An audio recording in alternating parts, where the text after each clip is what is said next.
안녕하세요. 책 읽어주는 책돌이입니다.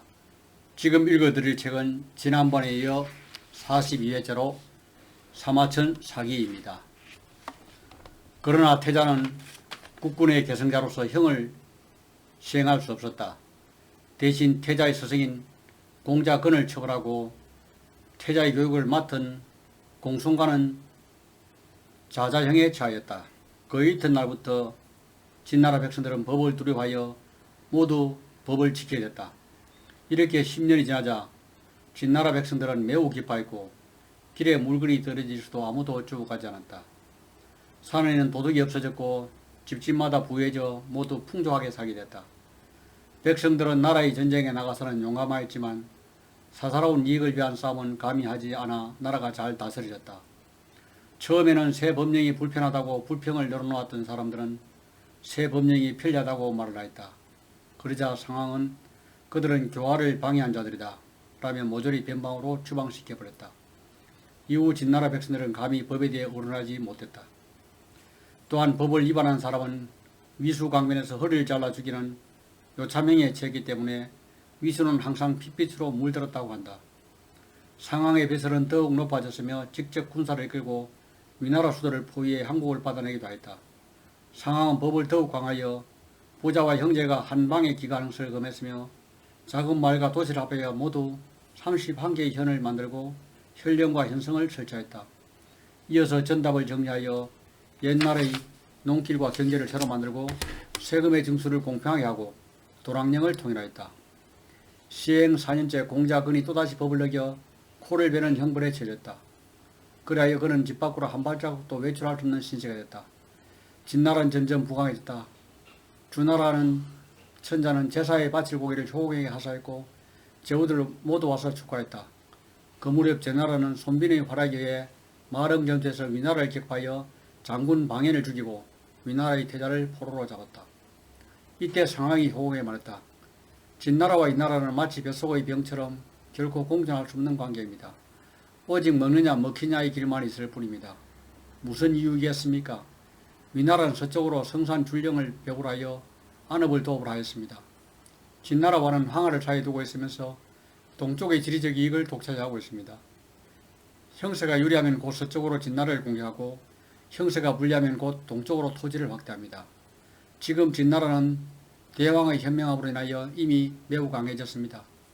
반대로 위나라는 제나라와의 싸움에서 대패당한 후 제후들도 모두 배반하였습니다. 우리는 이 기회에 위나라를 공격할 수 있습니다. 위나라는 우리의 공격을 견디지 못하고 동쪽으로 후퇴할 것입니다.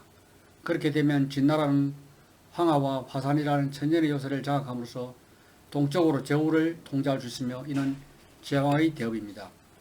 효공은 이 말에 찬성하고 즉시 상황을 장군을 삼아 위나라를 공격하였다. 이에 위나라는 공자왕을 장군으로 하여 맞섰다. 양군이 대치하자 상황은 사람을 지켜 공자왕에게 한 통의 편지를 보냈다. 내가 옛날 위나라에 있을 때 당신과 친하게 지내던 사이인데 이제 모두 양국의 장군이 되어 싸우게 되었구려. 그러니 차마 서로 공격하지 못할 처지가 되어버렸어. 그래서 당신과 서로 만나 평화와 화친의 조약을 맺고 기분 좋게 술을 마신 후 군사를 거둠으로써 양국이 편안하게 지내기를 바랄 뿐이요. 공자왕은 그럴듯하게 여겨 찬성하고 서로 만나 주연을 열기로 하였다. 그러나 상황은 그 자리에 군사를 매복시키고 있다가 공장을 사로잡았다. 그리고는 위나라 군대를 공개하여 대성을 거뒀다. 위나라는 제나라와 진나라에게 계속 패하자 국력이 급속하게 몰락해 갔다. 위나라 해왕은 두려움에 떨었으면 그리하여 진나라에 사신을 보내 하서의 땅을 진나라에 떼어주고 화평을 청하였다. 그리고는 수도를 안읍에서 동쪽의 대량으로 옮겼다. 해왕은 탄식에 맞지 않았다. 내가 그때 공수자의 의견을 듣지 않은 것이 한스럽구나. 상황은 위나라를 격파한 후 그 공으로 상과 의 사이의 15개업을 받게 되었으며 이후 그는 상군으로 칭해졌다. 남의 말을 잘 듣는 것은 충일하고 자신을 잘 성찰하는 것을 명일한다. 상황이 진나라의 재상이 된 지 10년이 지나자 공실 귀족 중 그를 원망하는 소리가 높았다. 이때 조량이 상황을 찾아왔다. 상황이 물었다. 내가 당신을 만날 수 있었던 것은 맹랑고의 소개에 의해서입니다. 지금 당신과 교제하고 싶습니다만 가능하시겠습니까? 그러자 조량은 제가 어찌 감히 그것을 바랄 수 있겠습니까? 공자의 말에 현명한 자를 기용하면 일자리에 나갈 수 있으나 현명하지 못한 자를 모아 임용하게 되면 왕업을 이루는 사람도 물러가게 만든다라고 하였습니다. 저는 재주가 없기 때문에 감히 명령에 따를 수 없습니다. 또 저는 공이 없이 있어서는 안 될 지위를 찾아오고 있는 것을 탐이라고, 공이 없이 누려서는 안 될 명성을 향유하고 있는 것을 탐명이라 한다 들었습니다. 제가 당신의 뜻을 받아들인다면 주의를 탐욕스럽게 노리고 명성을 탐욕스럽게 노리는 사람이 될까 두렵습니다. 그러므로 감히 명령을 따르지 못하는 것입니다. 라고 말하였다. 상황은 그대는 내가 진나라를 다스리는 방식을 좋지 않게 생각하고 라고 물었다. 그러자 조랑이 대답하였다. 밖으로 나의 말을 잘 들을 수 있는 것을 귀가 밝다고 하며 안으로 자기 자신을 잘 성찰할 수 있는 것을 눈이 밝다고 하고 자신의 욕망을 능히 절제하는 것을 강하다고 합니다. 일찍이 순임금은 스스로 겸양하고 낮추는 것이 존귀한 것이다라고 말씀하셨습니다. 기공께서 순임금과 같이 겸양의 도리를 행하지 않으신다면 제게 물으실 필요가 없습니다. 이에 상황이 말했다. 처음에 진나라는 융족의 풍속에 젖어 있어 부자 간의 구별도 없이 한방에서 살고 있었소. 이제 내가 그 풍속을 바꾸어 남녀를 구별하고 따로 살도록 하겠소. 그리고 궁궐도 위험 있게 지어 노나라나 위나라 같이 만들었소. 그대가 보기에 내가 진나라를 다스리는 것이 오고대부 백리애와 견주어 누가 더 능력이 있소. 조랑이 대답하였다. 1000마리 양의 가죽은 한 마리 여우의 가죽과 못하고 1000명의 아청꾼은 바른말 하는 한 사람만도 못합니다. 주나라 모왕은 바른말 잘하는 한 사람 때문에 성공했으나 은나라 조왕은 무조건 복종하는 사람들 때문에 망했습니다. 만약 기공께서 모왕이 잘못했다고 생각지 않으신다면 제가 하루 종일 직언을 할 때 형벌을 받지 않을 수 있습니까? 상황이 속담에 꾸미는 말은 꽃이고 진실된 말은 열매이며 입에 쓰고 귀에 거슬리는 말은 약보다 좋고 듣기 좀 달콤한 말은 질병보다 나쁘다라는 말이 있어. 그대가 분명히 종일토록 직언을 할 생각이라면 곧 나에게 약이 될 터이니 나는 곧 그대의 도움이 필요하오. 그대는 구태여 거절할 필요가 있겠소? 라고 하자 조랑은 다시 말을 이어나갔다. 백리에는 초나라의 한낱 시골뜨기에 불과하지만 진나라 목공이 현명하다는 소문을 듣고 그를 만나고 싶었으나 찾아갈 노잣돈이 없었습니다. 그래서 자신을 진나라 객상에게 팔아 남란 옷을 입고 소를 먹이며 돈을 모으고 있습니다. 1년이 지난 후 이란 사실을 한 목공이 소목이던 그를 채용하여 윗자리에 앉히니 백성들이 아무도 그것을 비난하지 않았습니다. 그는 7년간 재상으로 있으면서 동쪽으로는 정나라를 정발하였고 3번이나 진나라의 군주를 세웠으며 초나라를 위기에서 구한 적도 있습니다. 그가 전국에 어진 정치를 베푸니 이웃의 여러 부족이 앞을 다투어 스스로 복속하고자 했습니다. 백리에는 재상을 지내면서도 피곤하다고 수레에 앉지 않았고 덥다고 포장을 치지도 않았습니다. 또 여행할 때도 수레나 병세를 거느리지 않았습니다. 그러나 그의 공적을 기록한 문서는 지금도 창고에 보관되어 있으며 그의 덕은 후세까지 전해지고 있습니다. 백리가 죽었을 때는 모든 백성이 눈물을 흘렸으며 어린아이들조차 노래를 부르지 않았고 방화를 짓는 사람들도 흥얼거리지 않았습니다. 그런데 기공은 처음에 총신경감을 통하여 왕을 만난 것부터 이름을 찾는 정도가 아니었습니다. 재상을 지내면서도 백성들을 위한 일을 하지 않고 대거리나 크게 지었으니 그것을 공개를 할 수 없습니다. 또 태자의 시종장과 서성에게 형벌을 가고 서서히 푸른 법으로 백성을 죽이고 다치게 하였으니 이는 결국 곤망고 화를 쌓은 것입니다. 정교로서 백성을 교화시키는 것은 임금의 명령보다 효과적이며 백성들이 윗사람의 행위를 본받는 것이 임금의 명령을 집행하는 것보다 더 빠른 길입니다. 기공은 지금 권위를 세우고 법제를 바꾸고 있지만 이는 백성을 가르치는 올바른 길이 아닙니다. 또 당신은 지금 진나라의 기공자들을 더욱 박해하고 있습니다. 시경에 지들도 모두 사지를 갖추고 있는데 어찌 사람이 예를 없을 수 있는가? 사람으로서 예의가 없으면서 짓빨리 죽지 아니하는가? 라는 구절이 있습니다. 이 시에서 말하는 바로서 기공이 해오신 일을 관찰해보면 진실로 오랫동안 살고 끝마무리를 잘하는 행위가 아닙니다.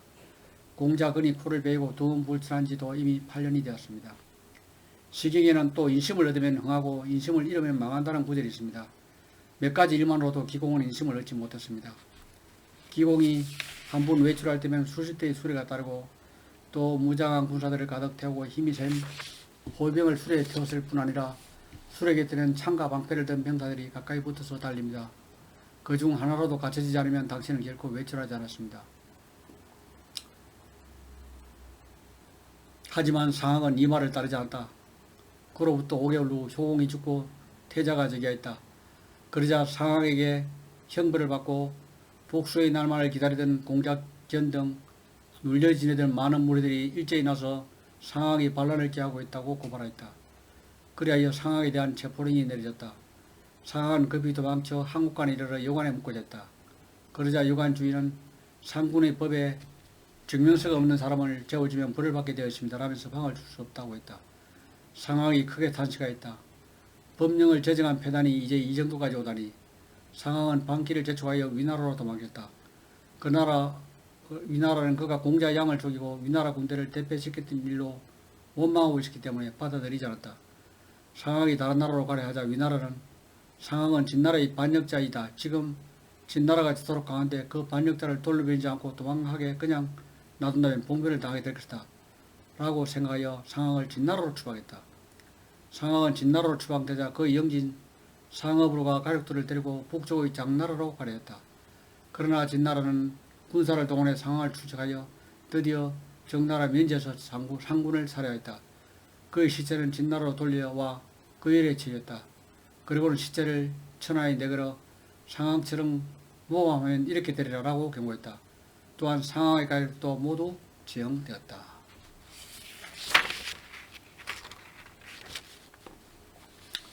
소24 소진열전. 신의를 지키지 않는 사람이야말로 쓸모가 있다. 합종책의 출발. 소진은 동주 낙양 사람으로 일찍이 제나라에 가서 기곡선생에게 공부하며 유세수를 배웠다. 그 후 소진은 몇 년 동안이나 천하를 돌아다니면서 뜻을 펴고자 했지만 그를 기용하려는 사람은 아무도 없다. 소진은 할 수 없이 초라한 형색으로 집으로 돌아와야만 했다. 그의 형, 동생, 형수, 여동생, 아내, 시체 모두 몰래 비웃으며 말했다. 주나라 사람들은 모두 분수에 맞게 자기 생업에 힘써 노력하여 10분의 2의 이윤을 얻는다. 지금 그는 도리어 이러한 가장 근본적인 사업을 포기하고 입만 놀리는 일을 하고 있다. 그래서 이 모양으로 초라하게 됐으니 참으로 쌤똥이다. 소진은 이런 말을 듣고 마음속으로 대단히 부끄러워하며 스스로 마음이 크게 상했다.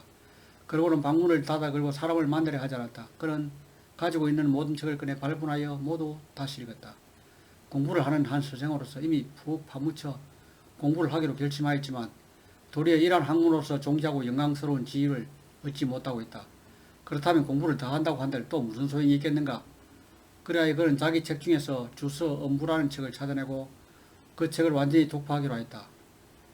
1년여가 지나자 그는 그 책을 통하여 여러가지 체마술을 통달하게 되었다.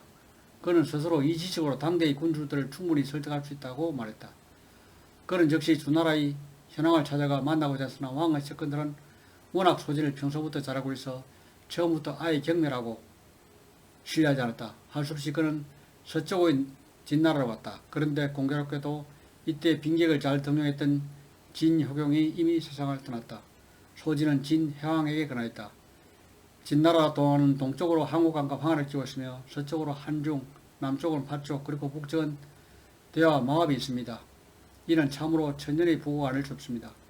이제 진나라 백성들로서 군사적으로 엄격한 훈련을 한다면 충분히 각국을 병탄하고 천하의 저항으로 군림하실 수 있을 것입니다. 그러나 왕은 냉소적이었다. 새도 깃들이 다 자라기 전에 높이 날 수 없는 법이요.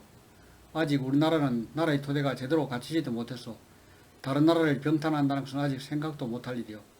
더구나 진나라는 상황을 취행한 직후였기 때문에 유색객들을 대단히 싫어했다고 임용하지 않았다. 소진은 동쪽으로 가서 조나라에 당도하였다. 하지만 조나라에서도 소진은 환영받지 못했다. 조나라 왕은 그의 동생 봉양군을 재상으로 삼고 있는데 봉양군은 소진을 매우 싫어했다. 소진은 조나라를 떠나 연나라로 가서 1년을 기다렸어야 비로소 왕을 만날 수 있었다. 소진이 진언하였다. 지금의 천하 정사를 살펴보면 가장 안락하게 생업을 종사하고 전쟁이 없으며 병사들이 죽을 위험이 없는 나라로서 연나라와 비교할 수 있는 나라가 없습니다. 그런데 대왕께서는 그 이유를 아십니까? 연나라를 침략을 받지 않고 전쟁으로 훼손되지 않은 것은 바로 조나라가 연나라 남쪽의 장벽이 되어주고 있기 때문입니다.